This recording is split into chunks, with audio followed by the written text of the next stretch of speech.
excited to bring up your next comic coming to the stage. Please give it up for Matt Dundas!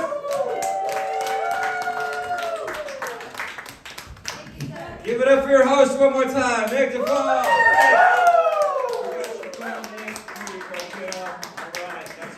Hey, what's up? How's it going, everybody? Saturday night, make some noise. We made it. Anybody else almost die on the drive here in the snow? Anybody else? Show of hands. All right, we're the one. We don't know. There were a few other people who bought tickets. Maybe they just didn't make it. All right. Well, it's great that you guys made it. You guys are the excellent drivers in the weather. I'm so happy. I almost didn't make it. I'm not actually a Mainer. Clap it up, Mainers. Who's a Mainer? Clap it up if you're a Mainer. Oh! This is a Mainer show. All right, well, hopefully you guys will accept me. I am not a Mainer. My family did not move here recently, or long ago enough. We only moved here, my family, in 1810. So I know we'll never really be Mainers. I'm so sorry. We are from away. The worst part is my ancestor who moved here from Massachusetts. Fuck me, am I right? Fuck us and the whole family. Forget that in 1810, this was Massachusetts. Nobody cares about that. Nobody even knows that. Sorry, I'm just fucking around. I moved here in 2020. Hi. I'm really from away. I really am. I just hate the whole from away thing. It's like the only thing that's run this place is close. Maine is close. The way life should be. There shouldn't be ticks. Can we agree there shouldn't be ticks? It's close. It's very close. But I don't know, I am from away. I think that's a weird phrase. It's not very hospitable. Everybody's very nice one-on-one, but in groups, you know. Well, you're from away, you know, it's very, Plus, I didn't move here directly from Massachusetts. I grew up there. Moved here directly from the only place people hate as much as Massachusetts, Washington, D.C. So I'm like a total fucking asshole here. I'm so sorry. But I chose to be here. Does that count? I went to camp here. Is that, no? Okay. So, from away is pretty dumb though, because it suggests that there are two parts of the world, and they are Maine and away. Okay, Maine. Well, let's talk about what's in these two parts of the planet Earth then. What's Maine got? Oh, it's got Portland, Bangor, Baxter, Freiburg. What's away got? Oh, New York City, Chicago, LA, the Grand Canyon, Australia, the Great Barrier Reef, the real Poland, Norway, Mexico, and China. Check it out. Just fucking with you guys. I love it. I love it. Thanks for having me. It's fun. I guess I'm just bitter because my kids are from away, and I think that kind of sucks because they were 1 and 4 when we moved here. So they're not Mainers. Am I right? No. Right. They're never. Because fuck my kids. That's right. Kids. They don't matter. They don't matter. They were 1 and 4. So you see, they don't remember anything else. Right? So when they're grown up, whenever they leave Maine and people ask them, where are you from? They're going to say, Maine. Right. Right! Thank you! But when they're in Maine, they're gonna have to be like, I'm from away. Oh, okay, where? I don't know. I don't know. They never told me. I moved to Maine for one simple reason. The drivers. You guys are the best. Thank you for being here. I'm not wrong. No. I've been all over the country. Mainers, best drivers, my favorite drivers in America because y'all average 15 miles an hour everywhere you go. It's not just on the snow days. Today was like 5 miles an hour. Tell me what. No, I love it. You're not wrong. Thank you. I'm not wrong. Thank you. That's good. That's a start. But it wasn't like that before pot was legal. See, that's the thing. Hold it. I was gonna say, that's an interesting comment because in the other 49 states, it's just the stoners who are going 15. Everybody else is still going 80. So is everybody high here? Or everybody's high or they're 80. Is that the thing? There's 80-year-olds and the rest of us are still, okay, is that, okay. Either way, I still love the drivers here. This is great. Because I'm middle-aged plus, sort of middle-aged plus. I'm ready to slow down, you know? I don't like to be a monster on the road. Do you have this experience when you're driving in like a big city and everybody's an asshole? Yeah. So you become an asshole? That's like one of the weirdest things about human nature. I'm a pretty nice guy. I turn into a monster when I'm driving in a city. This is what happened in DC. This is like one of the moments I realized I had to leave, was when this happened to me in DC. I turned into the monster, right? I'm on my way home, I'm at a stop sign, I just have to take a left, I'm a half a block from my house. I can see my house, but I can't get to my house because the intersection is blocked on the other side by a giant SUV. I look behind me, he's sitting in a block of traffic at a red light. And he's pulled forward from his stop sign, filled the intersection. So I did what any good Boston train driver would do. Just lean on the fucking horn. Just scream screaming with my windows up. He starts to put his window down. I'm like, oh, he wants to apologize. Okay, I'll hear him out. Put my window down. He goes, this is a funeral procession. Didn't expect that. So I'm like, all right, you mean all of these people are going to a funeral? Yes.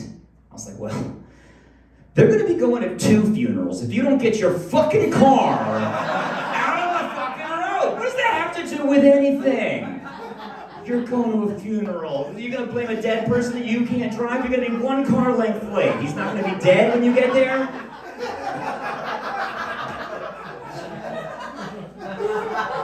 Right, so we can all agree I was right. We can also agree I was wrong. That was bad, and I was a monster, and so I was like, I need to move to Maine where the leprechauns are. Everybody's just eating gummy bears all day. It's a beautiful place, Maine. But it was funny, I moved to Maine, people still complain about traffic. People complain about traffic to me here in Maine. The other day, this guy is like, God, the traffic in Maine's got so bad. I'm like, really? God's gotten so bad. What happened? He goes, the other day, I got to a stop sign. That was the end of his story. There was nothing else in that story. I'm like, whoa, was there a long lineup? No. Was there a lot of cross traffic? No. Okay, well, kids, 5 years ago, that stop sign wasn't there. Yeah. Maine, man. I'm sorry. Well, I got kids. I got a 5-year-old and an 8-year-old. Are there any other parents here? All right, cool. A lot of enthusiasm. A couple people ready to boogie, and these 2 in the front just, yeah, we got kids. We don't like them. They're right here. Oh, hang on. All right. It's nice to see you. That's my time. Thank you very much. No, I got it. My kids are small. You guys seem mature. You're not 5 and 25. 8. 25. Okay. So you raised them. That one. This one, This- I'm the girlfriend. This one, you're the girlfriend. Okay. Yeah. How did it go? Was it cool? You're still in touch. You're here at the comedy show. I'm asking how's your mom do? How was she as a mom? Pretty good?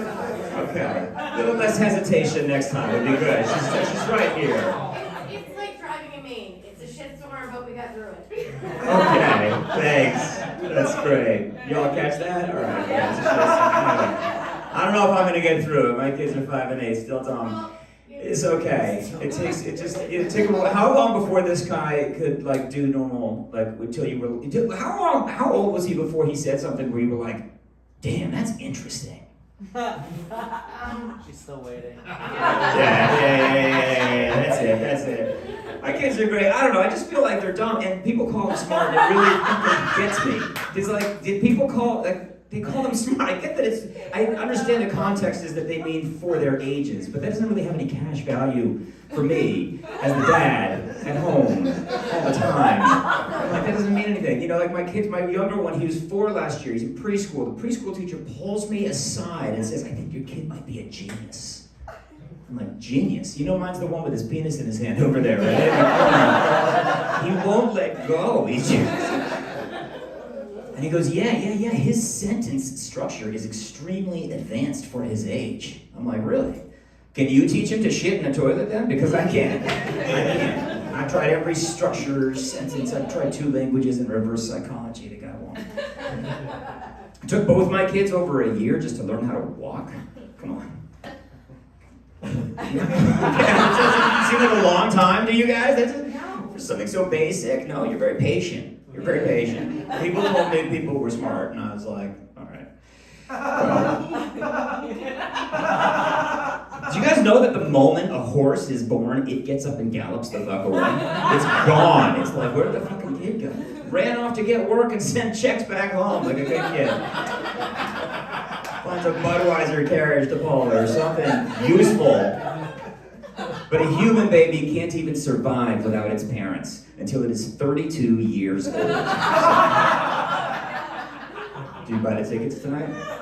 No, You guys bought how grown I bought you. They bought the drinks. They bought the drink. So who's got the job? You have the job. The girlfriend has the job. That's That's correct. Okay, that's fine. We don't have to get into it. That's great. She's like, yes, I have a job. He's a fucking asshole. So that's okay. Okay, I can't say that. His parents are here.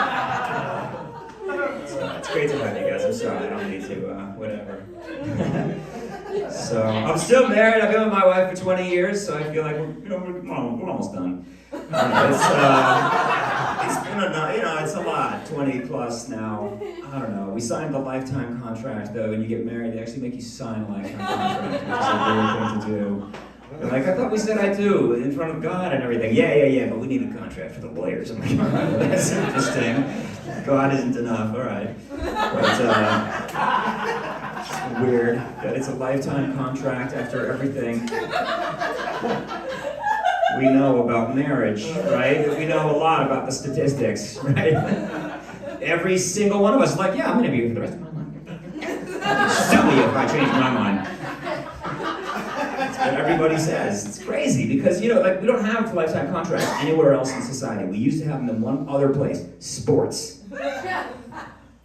But they pay attention to the stats, so those folks never offer lifetime contracts anymore, even to the best players. But every single marriage.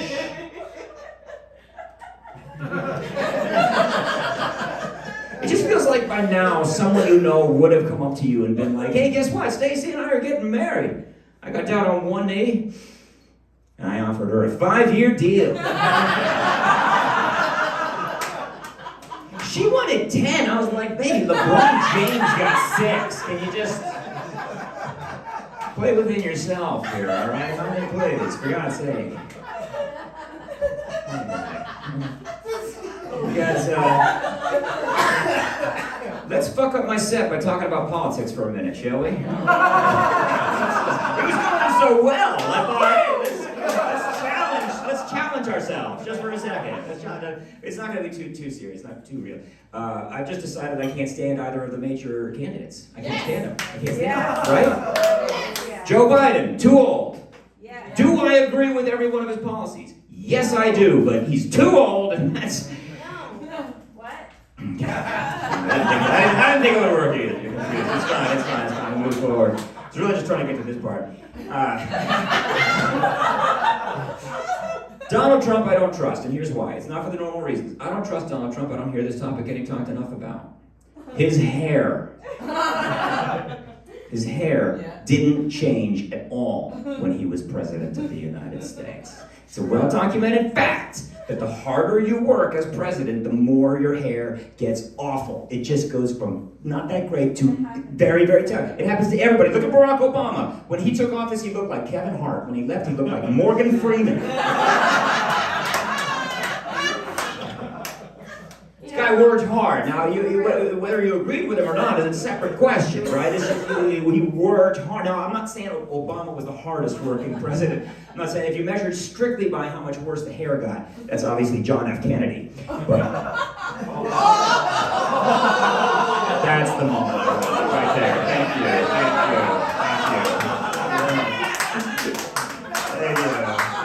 We had to get through the Biden shit to get to that. I appreciate it. You stuck with it, and I appreciate it.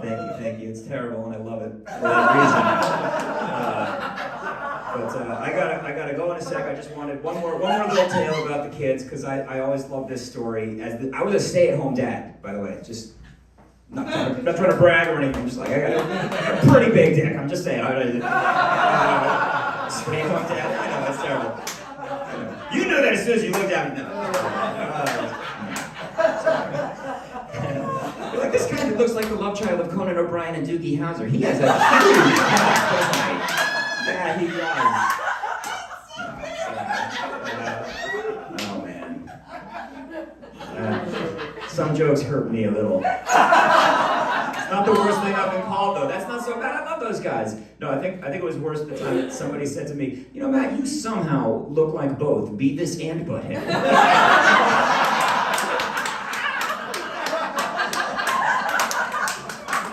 Fuck you, Dad. That ain't cool, man.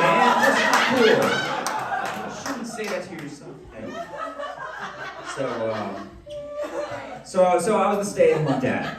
That's what I was trying to do, which is a hip modern thing to be, right? Like my conservative brother won't even talk to me about that. He won't refer to me as a stay-at-home dad. Won't use the phrase, pretends it doesn't exist. Instead, he calls me a fucking pussy.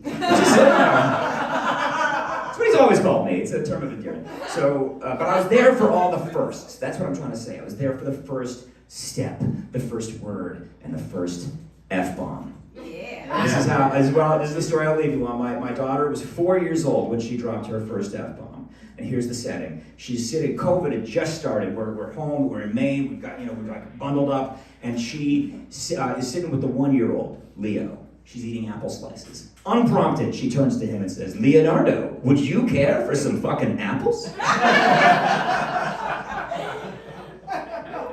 I know I'm supposed to jump in, I'm supposed to be like, "You can't talk that way, that's dirty, that's a bad word, you shouldn't say that." But did you hear the rest of the sentence? Right? Yeah, it's good shit, right? The rest of the sentence is 5-star. Genius. Genius. First of all, sharing is fucking caring. Number 2, Leonardo, the full Leonardo, more proper. And then the "would you care for?" Downton Abbey level English right there. Yeah. And so I'm like, I can't step on that sentence because if I try to step on one part of it, she might just throw the whole thing out, get confused. She's only 4, right? So I'm just like, all right, you're great. That's great. You're a great sister. She looks at me smiling. Like, Leo's smiling. He can't talk yet, but his face is just screaming like, "Yeah, I want some fucking apples." So then she takes an apple slice out of the bowl and she starts to lick it on all sides. Ew. Yeah, ew, that's when I step in. I'm like, "Honey, you can't give that to him. That's got your germs on it." And she goes, "Daddy, when did you become such a fucking bitch?" I'm like, "Oh, Jesus, junior high, fuck." "Who the hell are you? Where'd you learn to talk that way? Anyway, where are you from?" She goes, "I'm from away. I'm sorry." That's it. It's my time, guys. Enjoy your headliner. You've been a great crowd. Thank you, Nick DePaul.